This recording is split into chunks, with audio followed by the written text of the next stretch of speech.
Hey everybody, welcome back to After the Movies, the show where we talk about movies and stuff like that.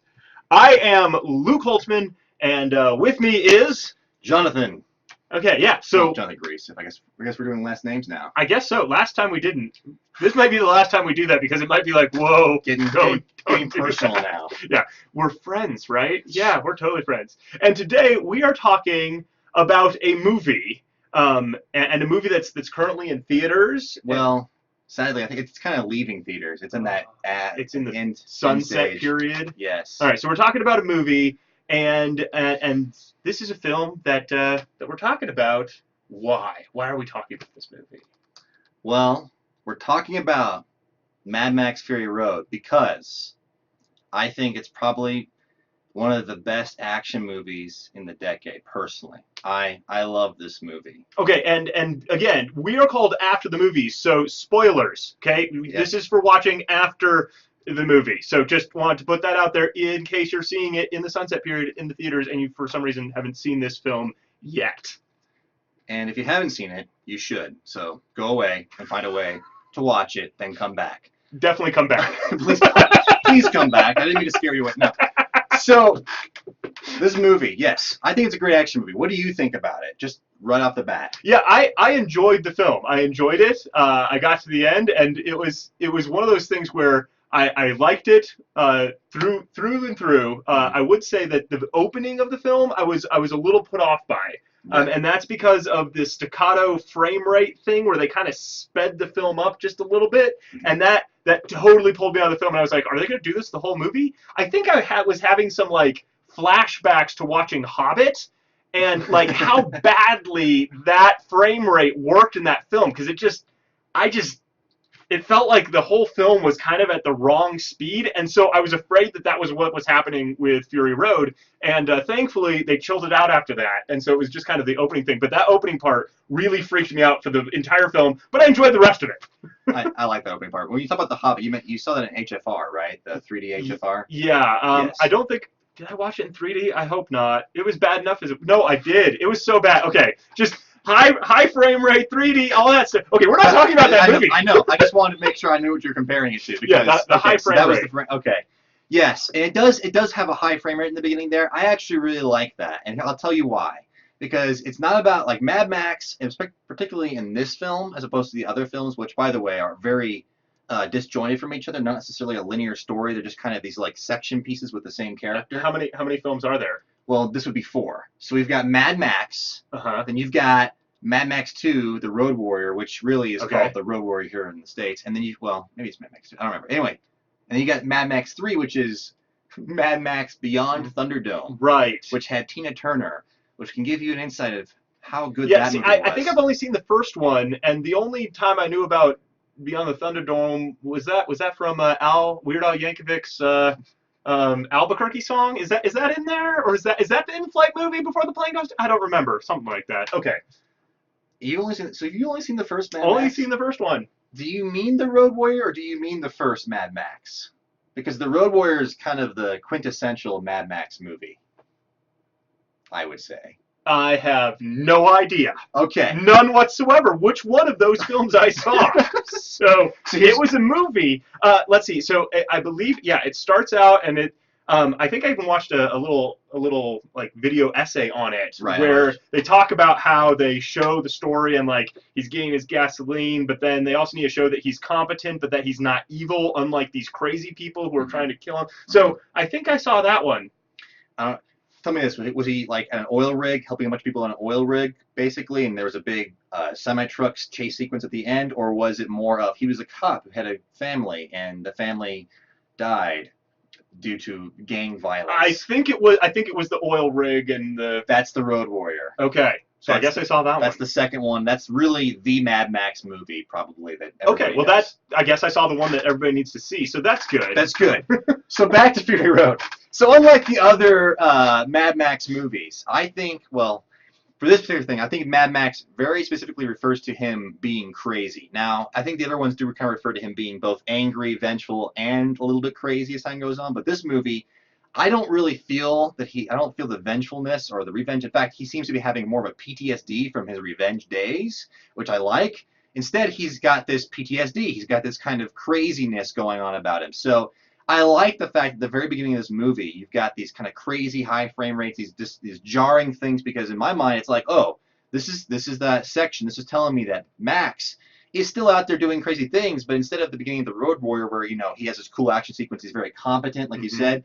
This is one where he's totally outdone and he's like trying to escape, and he is competent. He is doing some crazy cool things, but he's in a furious, fever dream madness, trying to get out of this place, and he's going insane. And the place he is kind of insane already as it is, even if you're not like tripping, which apparently he is just naturally. So I like that it kind of sets you up that this is a crazy world to begin with, but also your main character, Mad Max, is basically losing his mind at the beginning of this movie. So I like that. I like that frame rate. I think that worked well for me personally, but I can understand that it was jarring. I think it was intentionally jarring, but yeah. So it take you out of the movie? It did, and again, I think that might be because of my own PTSD from going to Hobbit. So I mean, maybe that's what that was.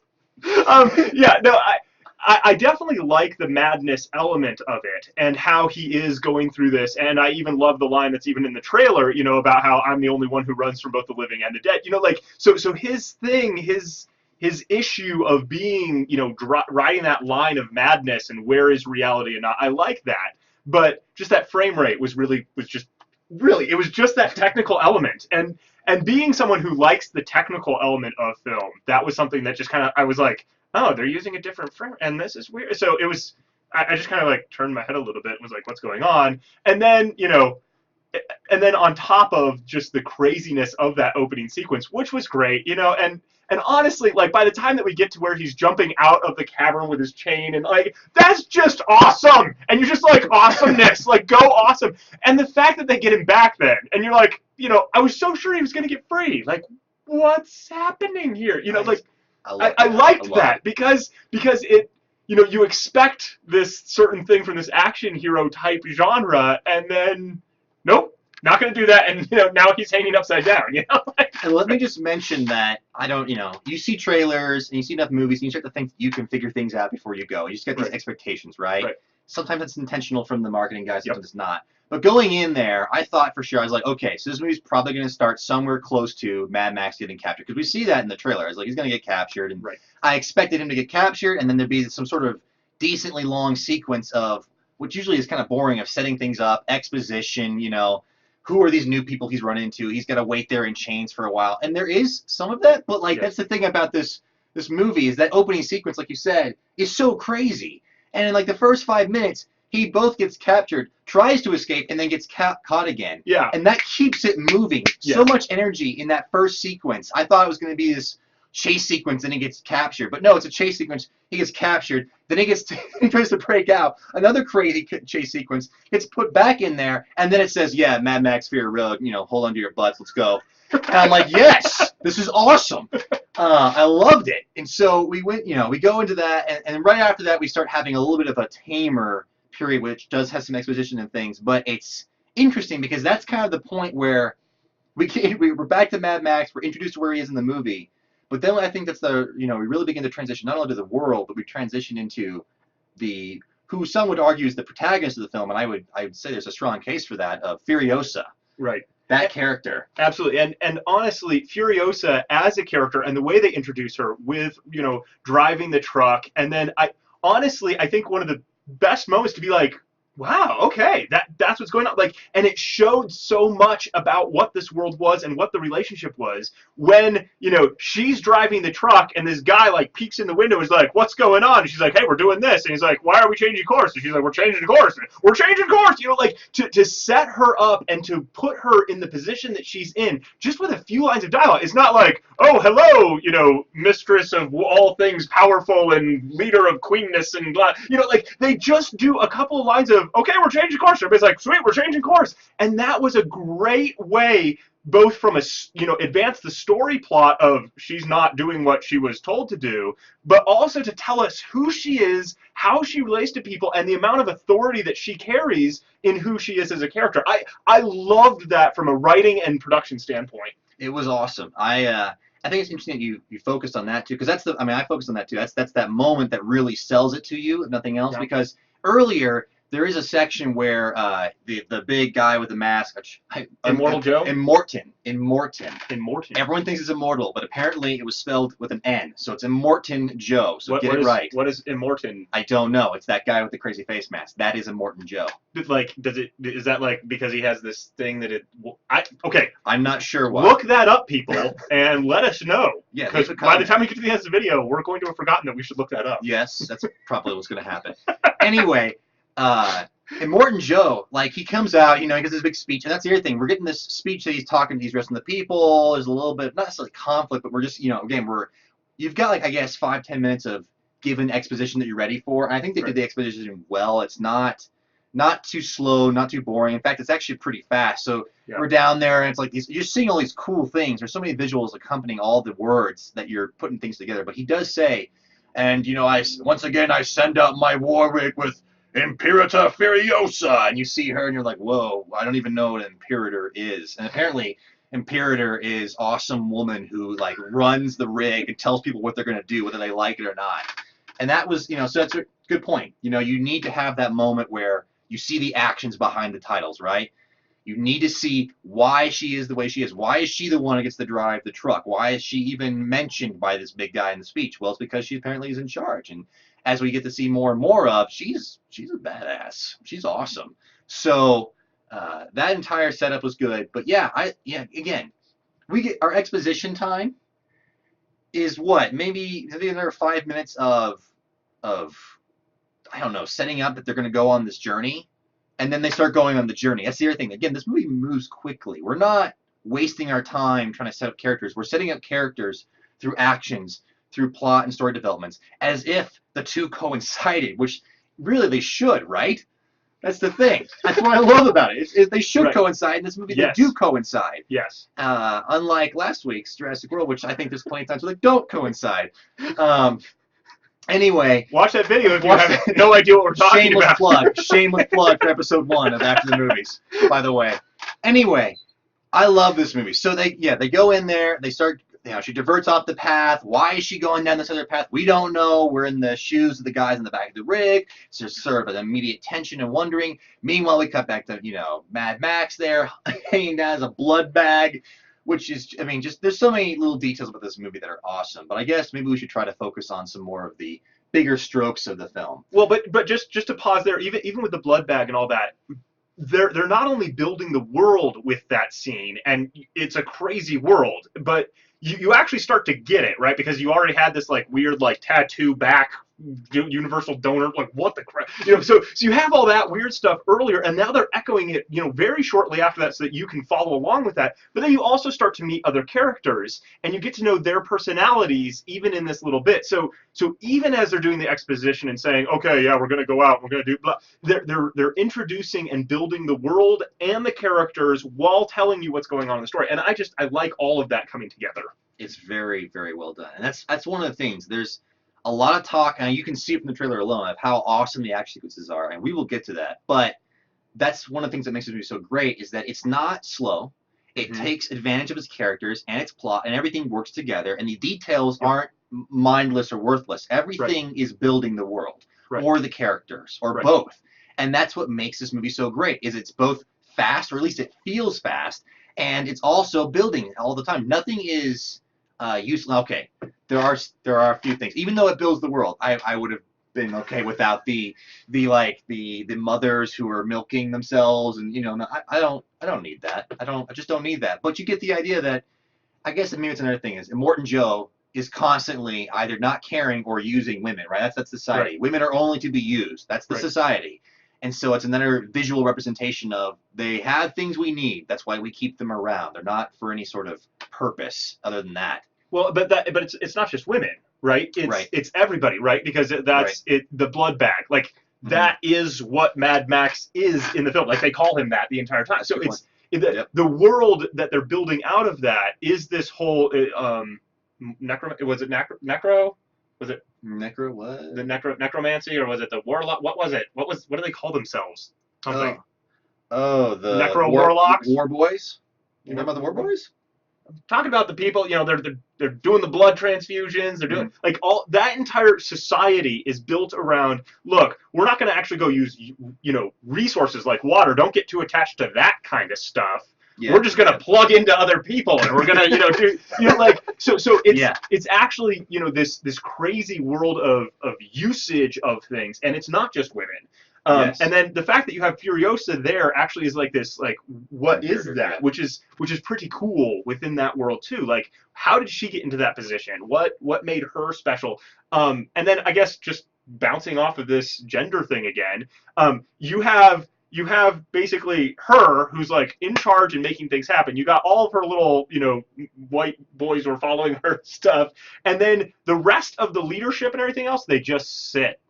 They don't do anything. And that's until later, right? Because they're gonna chase her, but but even there, he's sitting. Yeah, sitting in the car all the time, or standing on the back of the car. Right. Yeah. Never really gets off. I mean, he's out of the car a few times. Anyway, yeah, that's all details.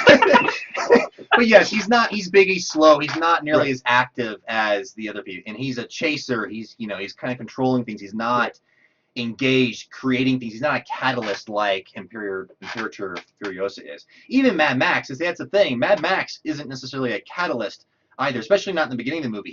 He's there. He's caught. He's doing things. But the whole beginning of the movie, the first act, pretty much, he's just tied up and dealing with things. He's just like, he's cursing, and you can't even hear what he's cursing because that's one of the great things about this movie too. Mad Max has, I don't know what, maybe 10 lines of dialogue this entire movie, and they're all kind of muttered, and it's great. It's like, usually, you would never want that, but in this movie, in this world, and with his PTSD, he's going insane. The fact that he just occasionally mutters things like, "We should do this, and we go here, we'll be fine." And you're like, okay, he just muttered something about it. Or he's yelling about cursing, and you can't hear anything because there's explosions and vehicles. So that's another reason why Furiosa stands out so much. She has lines of dialogue. She's doing things. She's the catalyst. She's making things happen. She makes choices. She does. She does make choices. She has like will that she can exert on the world. Whereas Mad Max, being tied up and being carried around and dragged around and doing all this, he does not have that much freedom in that kind of sense. He's not making deals. She's making deals. You can't. Right. So Furiosa is kind of this this catalyst protagonist character, and very easily could be argued the main character. Yet I still think that Mad Max is interesting because we are seeing it through his eyes. We don't care about the story till he shows up, right? He shows up, and we're kind of seeing the same things that he's seeing. And even though he's not the catalyst, that's kind of the fun thing about it, is they found their main character in this stage, because he has PTSD and he's kind of crazy and is trying to survive, is not necessarily a catalyst character. He's not necessarily the kind of character that's going to go and make things happen very readily, except for survival's sake, which is usually I don't want this to happen. I just need something, so I'm going to go get this. And it's not the strongest character motivation. Meanwhile, Furiosa has strong character motivation. So they take the survivalist, who's your main character, who's going to be very passive in a lot of ways. They throw him in the middle with a catalyst character who is easily arguable the main character. And then your main character you had in the very beginning becomes a little more likable because of how he just gets a chance to play with the situation. It's not all on him to be the hero's journey or character or anything like that. It's more of, what does he do? What would you do? What's going on there? Does he help? Does he not help? Which is the classic Mad Max thing, right? He shows up in some town, some place, and he is either going to be a hero of sorts, he's going to kind of competently help people, even though he might be not necessarily totally all about it, or he's going to leave, and generally he helps because he's our main character. He's the good guy, ultimately. But and honestly, he goes on a hero's journey, because he starts out, and it is very much survival mode, and then in the end, he makes the choices to say, nope, I'm going to come back, I'm going to help, I'm going to direct this direction, I'm going to suggest that we do this. Like, he's actually going to do something. Right, but the funny thing about that is that he and Furiosa have a common goal at the end, right? That they kind of come together, and it's this level of, she talks about, I'm looking for redemption. I'm trying to find redemption. And Mad Max likes that because he's going crazy seeing little girls and people like coming in his face. He died on his behalf as far as he's concerned, or his fault. So he also wants redemption, right? And so it's kind of interesting that Furiosa is doing all these active things to make that happen, to get that redemption. And Mad Max is not. It's like he's not even aware it's possible. Right. And so he's thrown in there, surviving, trying to do things, kind of starts to eventually join the group and help them in, a survival mentality of, I'm with you, we've got to survive this. And eventually, the one choice Mad Max really makes is this choice of, well, you know what, I want redemption too. Maybe we can both find redemption if we both actually finish this process that you started, which is a unique character arc for a main character that is the title character of the film. Very unique, not something you see every day. Usually it's a very more generic or a very much more catalyst, active hero's journey. Well, and not only that, but he has to then convince Furiosa to like undo everything she just did.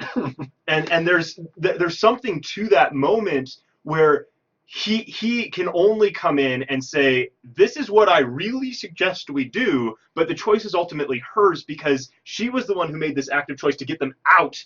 And now it's like the only solution that's viable is to go back. And to watch that transition there too is really good. I like that. It is good. It is very good. And just thinking about story arc stuff and just story in general, the idea, things that we like bookends to a story, or what does a third act need to be? I think it's interesting.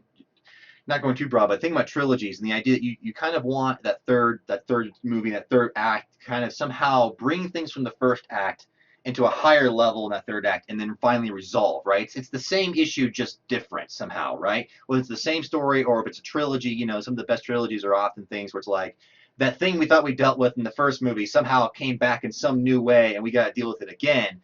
And you can say it's either cheesy, or you can say that's the third act of a story. That's how it's supposed to happen. It's supposed to come together. And I think Star Wars, Death Stars. Yeah. Another one is the Dark Knight trilogy. You've got Ra's al Ghul. I mean, I know you may not like it, but there's still a connection point between the Ra's al Ghul Batman stuff and the Ra's al Ghul's daughter Batman stuff. Now, I don't really like the Dark Knight Rises, but it's a whole different thing. Yeah, we'll get to that. Let's go back to Mad Max. Good. Okay, sorry. We're in a movie. Okay, yes, all right. So I think it's a great point you mentioned, is this idea of it's a chase movie. It's a journey movie. Again, everything is just crazy. You're always moving. You're always going somewhere new. Granted, everything's desert, but everything feels new. They even have a section that's a night sequence where they're in the desert at night, and it's a nice change of pace just because the visuals change. But again, keeping that momentum of a very different sequence. It's not a vehicles are right next to each other shooting at each other, but a kind of cat and mouse almost, traps and ambushes, and we know you're coming, we know you're right there, this different sequence, but not losing any momentum, the change of pace, but not losing any momentum at the same time. So you're constantly pushing and driving forward. Everything is always moving you forward. And you're right, absolutely right. That story moment where he comes back and says, by the way, maybe the only thing we can do is go all the way back to where we started, which is, that's one of those things that really makes it feel like a journey. I always think of, not necessarily, I like this movie, but I think of Kingdom of Heaven, and one of the things that makes that movie work for me, or I always felt like I went on a journey with that movie, is that you start in one location in France, and then after a 2-hour-long movie where you go a lot of different places and a lot of different things happen, you eventually end with a final scene, spoilers, in France, in that same place. And it's changed, but you remember it, and it's like, whoa, I mean, it's only been 2 hours, right? But you've had this stream of consciousness, right? This all these different locations and places and things happening, and you finally go back and you're like, whoa, yeah, we're back to here. And it's the same sort of thing with Mad Max, I think. Is you've got this hugely epic fight that ultimately takes place in a set piece they've already gone through. A canyon's where it ends, right? They've already gone through that canyon. You've already seen the journey get through that. They're going through it again.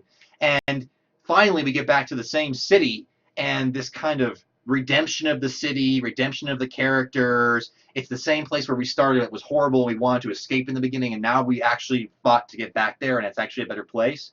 It's excellent bookends. Excellent way of bringing everything together in a way that you don't honestly see very often anymore. A lot of things try to go somewhere else, somewhere new, and it's like they forgot the theme or the core of their story. And sometimes the locations and those physical places help you really anchor that idea of, not only a journey, back to wow, we came back, but not everything's the same. If you can go back to the same place with the same characters, and not everything's the same, and you felt like something changed, that probably means you wrote a story that has some sort of development, that something happened. And that's one of the great things about this movie is, as crazy, as much as this is a chase movie with awesome action sequences, this movie has a story. Things happen. Characters develop. And it's not the most intense drama, not the Godfather that thinks it needs 3 hours. It's Mad Max, which only needs 2 to get me on a story that I think is awesome. And is just really, it has a depth that you're not expecting out of that. Which is kind of crazy. And honestly, the depth is really seen in the characters. I mean, the world building is good. Like it is a well built world with lots of interesting different locations you were just talking about, and different ways of presenting the desert. I mean, you've got the storm. You've got I felt like it was kind of a marshy bog thing at night, but that one place. Yeah. Well, it's the desert, but right.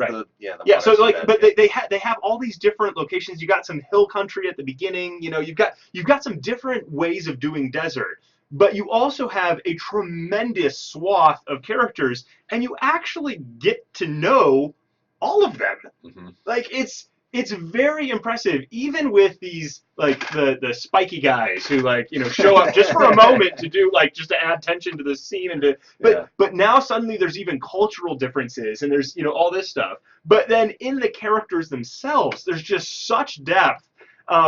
Without dialogue, like it's not exposition. You just kind of get to know these people, and even like some of the bad guys, you kind of come around and sympathize with them. Of like, okay, I get it, and I'm not just talking about the kid, and I only know him from Warm Bodies and About a Boy and all that stuff. So I don't even know his name in this. Nicholas Hoult. Well, in this movie, I forget his name too. He's just that guy. That guy. Guy. But even his friend, who's like riding with him, his co-pilot guy, and his he's just pointing. Like that's his ability. I love that. Okay, you're gonna have Nitro going at the same time. Right. Yeah. That shot was great. But even there, you see his character suddenly realize that he's been abandoned by his best friend to go with who he sees as the enemy, and the acting through the face paint and through it was good. It was good. I had heard some criticism that that character's kind of his switch, so to speak, his development, his change, where he decides to no longer be against them, against the Furiosa and Mad Max and all them, and actually ends up joining them and trying to help them. But that moment being with the redhead girl who joins him and talks to him was being a little forced or a little too fast. I'd heard that criticism before, and I mean I can understand that, but from my point of view, I just have to say it worked really well for me. I was pleasantly surprised that this character was even going on an arc. I was kind of waiting for him to try something and then explode and be like, well, that dumb kid didn't do what he needed to do. Let's keep going. And it did.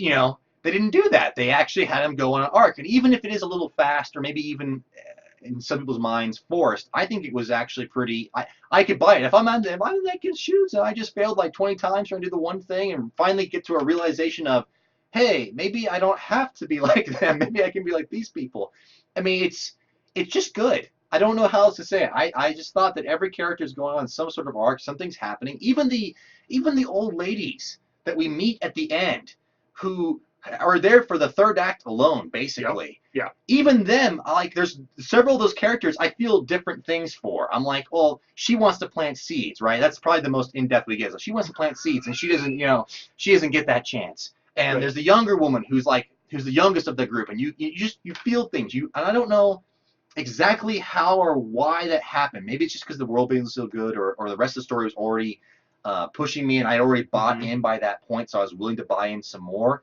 But you get these little snippets of these characters, and even then, I care about these new characters. Mm-hmm. I feel arcs all of a sudden happening, or the fact that arcs are cut short, that they didn't necessarily get to fulfill something they wanted to do, and that was also that was impressive. So again, and this is all. I mean, I kid you not. The majority of this movie is a giant truck and a bunch of cars driving through the desert, and people shooting guns at each other and saying cool one-liners and things, and some great music and stuff, right? That's what this movie is. And let's just take a moment to talk about action sequences. Okay, action. Stunts. practical effects, occasional CGI, brilliant. Even the day for night thing, which I thought was probably a green screen thing with the night and all that, really was just apparently a clever cinematography trick where you overexposed things and then switched up how you color corrected everything, which is a post thing, yes, but and they did do a CGI sky, but they didn't. I don't know. That day for night really struck me just as a filmmaker and somebody who is understanding that night's a hard thing to capture. Period. Ever. Although now you can get ISO like 5, 10,000, 48 billion, like, yeah. So maybe it won't be that hard anymore. We'll That's see. gonna be. We're gonna see this in 5 years, and we're gonna be like, old hat, whatever. Why don't you just go shoot at night? Right. But I thought it was, knowing that day for night's a hard thing to pull off. And usually you're in a set, a very controlled studio environment to pull those kinds of things off, or you're outside and it's really hard. You got these giant lights you're using to try to simulate the moon, or just to even have enough light to see people out there. That's hard to do. And the fact that they just said we're just going to do it day for night, which usually doesn't work very well. Right. I've seen student films that try to do that. That does not work well unless you're really good at your craft. And they pulled it off. They pulled it off really well. I bought in. I love the aesthetic of that entire sequence. It's very, very beautiful in a way. Again, it changes up the pace. We go from browns and yellows, desert, to blues. There's lots of blues and blacks, and it's nice. It's a nice change up. But the action sequences, primarily stunts and camera work. And taking drums of gasoline and setting them on fire. Like, that's what they're doing for the majority of the action sequences. They've got people on poles swinging back and forth. They're figuring out how to actually do these things, and surprisingly safely. They've got rigs and harnesses to pull it off, and the CGI is actually used effectively to basically do one thing: get rid of the rig, get rid of the string that attaches to the person. And they did it well enough that I don't even think there is a string. There is no string. Right. It's just a person who's hanging out of a truck who's going to get killed if he falls. And you can feel that. You can feel that tension. You can sense it. The cameras, the fact that it's all kind of just, it is digital. A lot of it is digital. I think the whole movie is shot digitally. I know they use DSLRs for some of the film. There's a lot of digital work in that film, the cameras. And I know there's a lot of people who like to push for the film, film on film. Go to the classic old ways. And that's kind of been, I think, combined with the practical effects group of take practical effects and build things and do real things and not so much CGI. And it's all this push for the old way of doing things. See, and what's weird is I am 100% a digital guy. I'm like, man, digital is the way. It's so awesome. And I'm like, and please do practical effects. Yes, and that's what I want to say is I am also in that boat. I am not against a film camera being used, but it's a very big deal. It's a pain in the butt. I don't really see much of a difference. Call me crazy. But when you do digital stuff, you get a lot more freedom. And this movie is a wonderful, almost perfect melding of saying, let's do as much practical stuff as we can do, have the right amount of CGI, computer graphics enhancement to it. Not a lot, but just enough to enhance it, not to be it. And to use digital cameras as the best they can be. So you can roll constantly, so you can capture stunts. Stunts used to be a way bigger deal. You had one reel of footage, and if you missed it, you missed it, and it was a huge, expensive endeavor. Now it's like, we've got 25 cameras going at all different angles, and we're not stopping. We're going to keep it rolling the whole time. So from a practical filmmaking standpoint, this is a wonderful meld of craft. The way they crafted this movie, the craft of making it, I am very impressed by and want to emulate myself. So if there's any filmmakers out there who are trying to learn stuff or figure things out, starting off, take a look at this film. Learn how they did it. Take a look at the documentaries and the behind-the-scenes stuff. Find out how they did it, because this is some really both groundbreaking and totally old school stuff melded together really, really well, and probably one of the best ways I've seen, certainly all year. Well, and that's where having seen some of the behind the scenes stuff before going and watching the film, and just every time it's like, and that truck just blew up because they literally blew that truck up. Like, that is awesome. Okay, you flip the thing over, like, that is all really good. And the other cool part about doing effects practically and telling your story in that environment and not on a soundstage is that you actually have the physicality of the space that plays to the actors, plays in the performance, shows up on film because it's real. You're really doing these things. And that's just cool. And again, I don't mean to keep going back to Hobbit, but like not being in a physical real space, and that's really separated it from the Lord of the Rings, because that was very practical, and now we're going to CG. So it's nice to be, going to these practical movies and doing stuff like that. But again, CG absolutely has its place. You can use it to enhance your shots, to take out stuff that physically you couldn't do without killing someone. Like Yeah. there is absolutely a place for CG, and I love really good CG. But taking your actors out of the physical world and putting them in this fake space really makes it hard to get a really quality film, the way that driving through the desert and strapping a guy to the front of the thing and having dust fly in his face is just, it's totally different. And that's the thing also is that we talk about these special effects, these practical effects, how amazing they are. But that's the other thing is they just have a really good understanding of the craft in general as it is when it comes to, for instance, just think color correction. That is a post-production thing, but you've got to shoot it just right to get as much space as possible so you can put different colors in or adjust things as best as possible. You're trying to get the best image. And that's what filmmaking used to be back in the day, believe it or not. It used to be, hey, we want to get the best image possible, and we're going to use light and color, well, not even color for a while, right? Yep. Just light and camera movement to get things across. This has the benefit of light, camera movement, color correction, and sound, and see, and that's the thing. They don't take any one tool and they don't overuse it and pretend that's the crutch they have to lean on. There's no one crutch that I sensed in this movie. It was instead a really, really excellent melding of all the different aspects of the craft. Not overused, but just used really well. With like again, that day for night sequence, not a big CGI thing, not a really hard shoot at night, just a smart cinematography and color correction decision.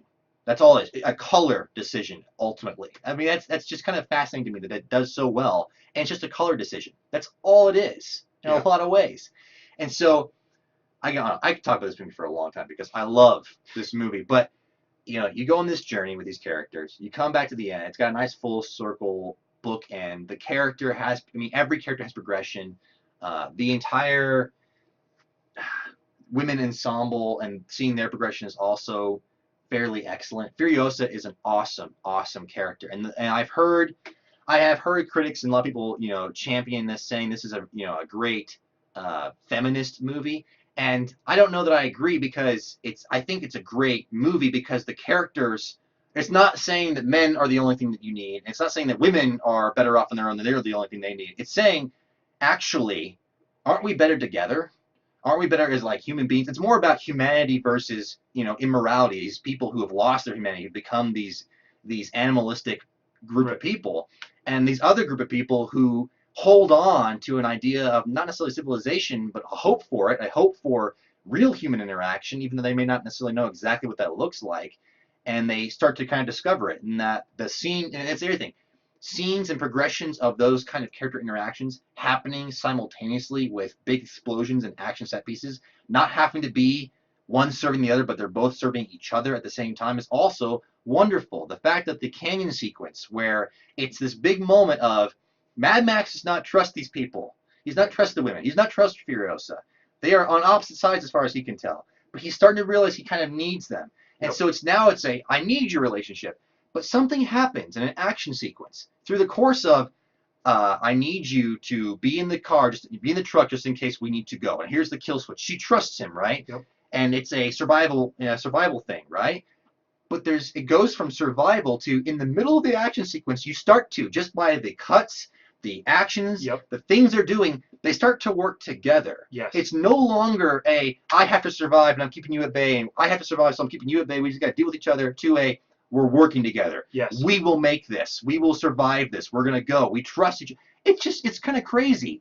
And it's in an action sequence. Yeah, and honestly, that going back to the guy, the kid, and his thing, his switch to, okay, I'm going to join you now. It was a little fast for me as well, but at the same time, it makes sense because, like, oh, Joe is willing to just let me die. Okay, well, I thought I was his boy. I thought I was the thing that, okay, what's okay. And so he abandons that world because he has that crisis of faith in a lot of ways. And then, but honestly, I liked then the budding romance-ish thing with the redhead, because it was like, okay, I have abandoned the faith. I've left this crazy weird world there that they had me in that thing, and I'm with these people doing a people thing, which is different and weird.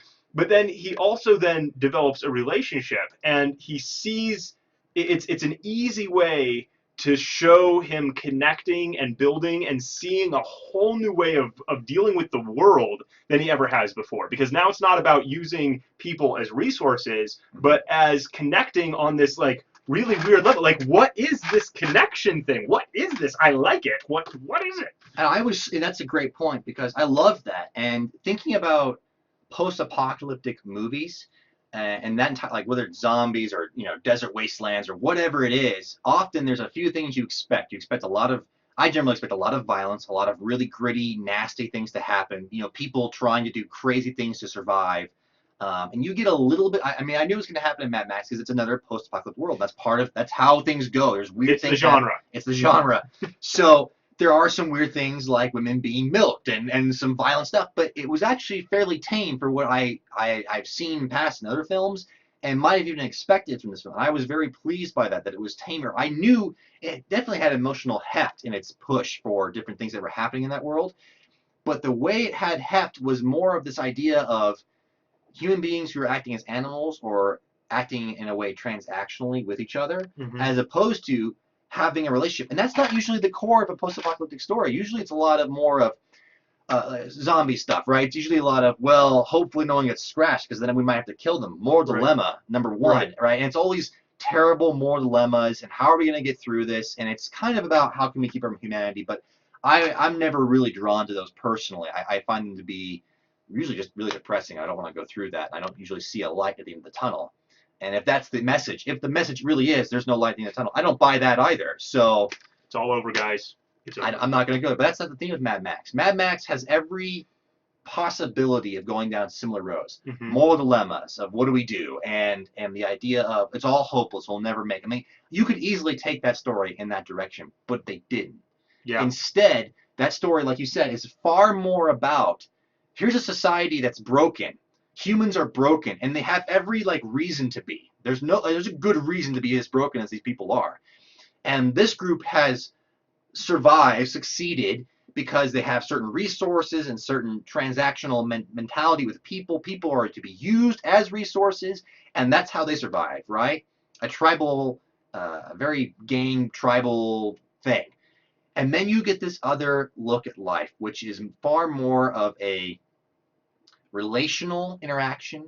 I would even go as far as say a familial interaction of people learning how to interact with each other relationally, and that's what makes them strong. That's what makes them have a chance, and that's kind of the basis of civilization versus tribalism or a gang mentality. Is do you actually work with people? Do you actually have relationships? Do you work in that regard and together towards something, and you hold ideals or something above yourself that you commit yourself to? Or this other world, which is kind of like there's somebody at the top of the totem pole, and they're going to push you down because they're the strongest, and everyone's just trying to get to the top of the totem pole. And that's kind of that's two worlds, right? There's that world, this world, and that's the story. That's the post-apocalyptic story of really regaining humanity, redemption, these things that are very strong and core, and I like that because that is hopeful, and that is, I think, a true message, a need that people need to think about or have in their life, no matter what the story is, the genre. I mean, it's a real life thing. And honestly, when you were talking about everybody going through their arcs and even the women and all this stuff, the entire society goes on a journey in a sense. I mean, they're mostly just sitting there waiting, and then they come back, and then they're like, oh, quick, let's make this change. But they make a change from we're going to wait for the water, we're going to trample each other, and we're going to try and do this, to no, we need to trample the evil that's been holding us back, and then we're going to support the people who are going to encourage us to develop relationships and connect and all this stuff.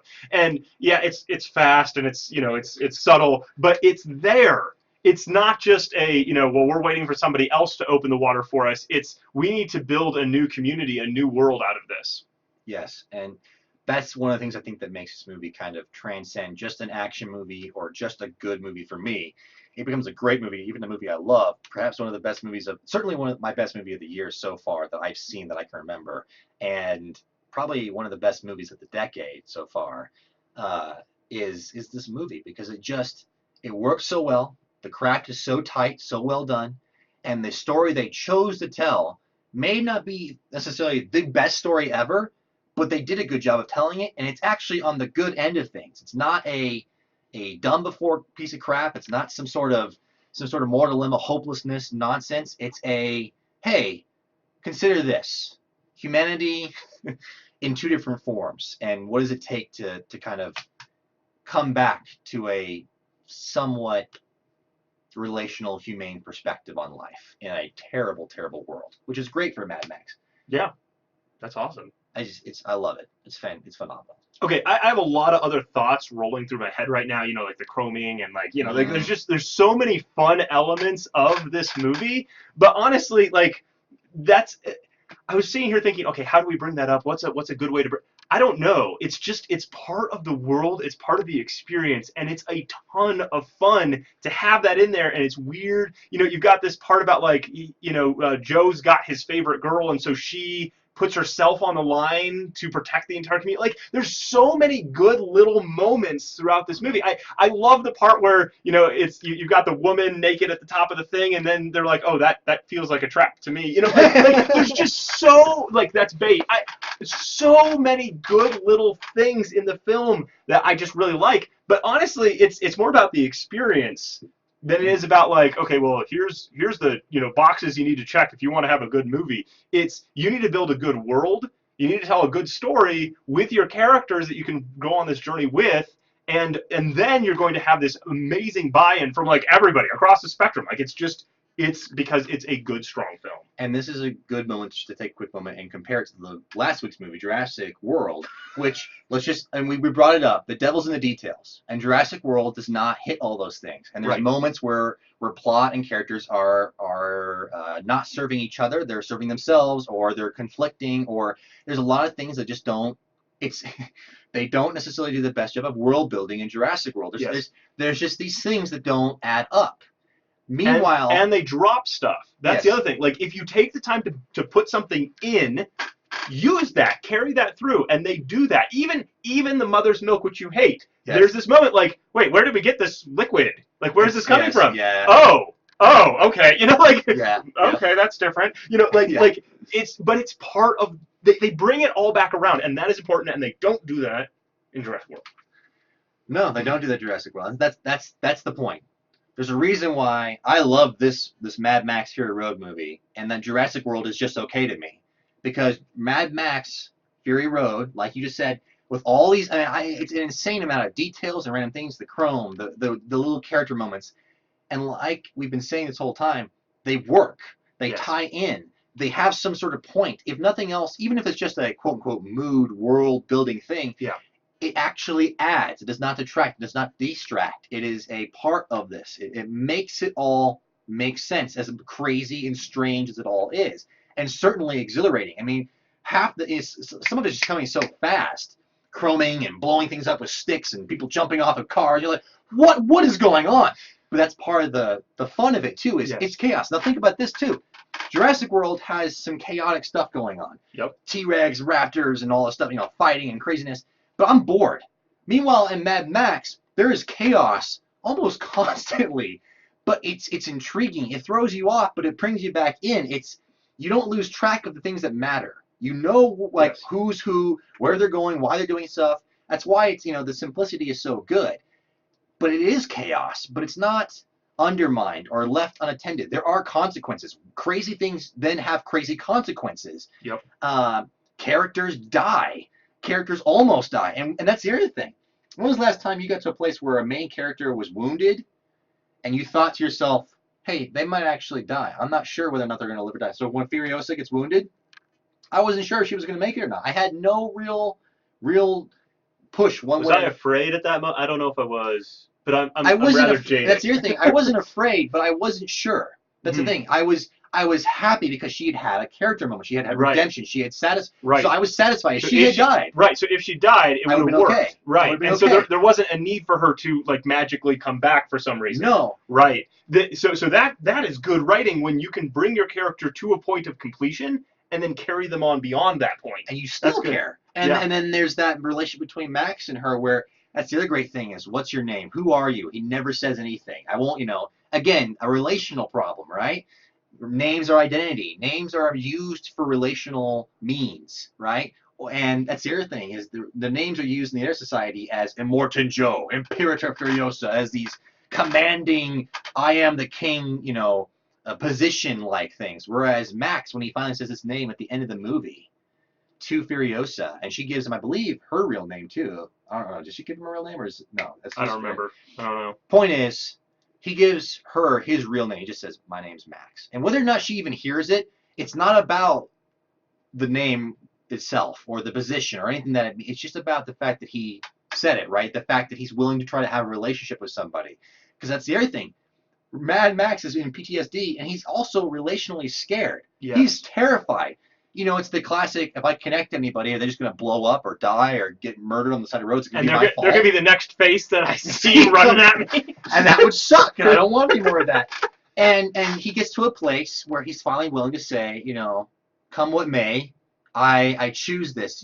I want to relate. I choose that over the other things that have happened. And that's just, it's crazy. Crazy action movie, and it's a beautiful arc. It's a beautiful moment. These things that made me emotionally care. They're not necessarily, again, it's not stinking Schindler's List or something where you're supposed to be bawling your eyes out or whatnot, but it is effective. It is powerful. You can have a fun action film that is a blast and a joy to go on the ride, and you can have character arcs and depth, and you can explore themes, and you can do all of that in a reasonable amount of time. And that's what an action movie is. That's what it's supposed to be. Yep. There's a lot of action movies out there, and a lot of them miss the mark. They take genre elements, they take cool things, but they miss the mark. And the mark is Mad Max Fury Road. That's what I'm going to say. Just for now. That's a good mark. It's a good bar. Yeah. Okay. Honestly, we could keep talking, but that was a good conclusion. I think we're in a good place. Yeah. Okay. So I think I click this button here. Thank you guys for joining us for After the Movies. Thank you. And we will see you guys soon. It'll be awesome. Later. Bye.